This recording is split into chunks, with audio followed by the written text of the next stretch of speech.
రామాయణం అనే మహాకావ్యంలో అనేక పాత్రలు అనేక గాథలు ఉన్నాయి. కానీ కొన్ని చిన్న చిన్న సంఘటనలు ఆ మహాకావ్యాన్ని ముందుకు నడిపించే ప్రధాన మలుపులు అవుతాయి.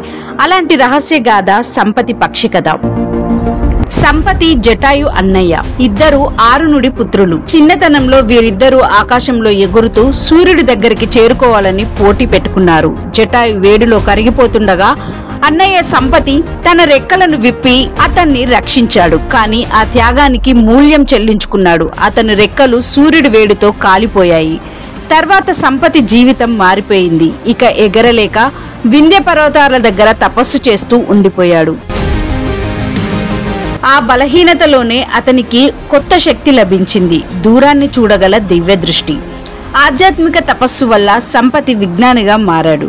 రాముని కోసం సీతను వెతికే వానర సైన్యం చివరికి సంపతి దగ్గరికి వచ్చింది. అప్పుడు అతను తన దివ్య దృష్టితో ఒక కీలక సమాచారం అందించాడు. సీత లంకలో ఉంది. ఆ దూరాన్ని, ఆ దిశను సంపతి చెప్పకపోతే రామబలం ముందుకు కదిలేదే కాదు. ఒకప్పుడు తన రెక్కలు కోల్పోయి బలహీనుడైన పక్షి చివరికి రామకథలో ఒక కీలక మలుపు తీసుకొచ్చాడు. సంపతి చెప్పిన మాటల వల్లనే హనుమంతుడు లంక వైపు దూకే నిర్ణయం తీసుకున్నాడు. అంటే సంపతి లేకపోతే రామాయణం ఎటువంటి దారిలో సాగేదో తెలీదు. ఈ కథ మనకు ఒక బోధ చెబుతుంది. శారీరక బలం మాత్రమే కాదు, జ్ఞానం కూడా మహత్తరమైనదే.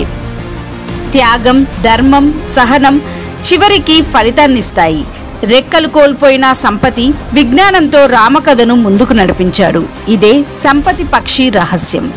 ఒక చిన్న పాత్ర కానీ మహాకావ్యంలో ఒక మహత్తర మలుపు. త్యాగం, జ్ఞానం, ధర్మం కలిగిన గాథగా సంపతి సదా చిరస్థాయిగా నిలిచిపోయాడు.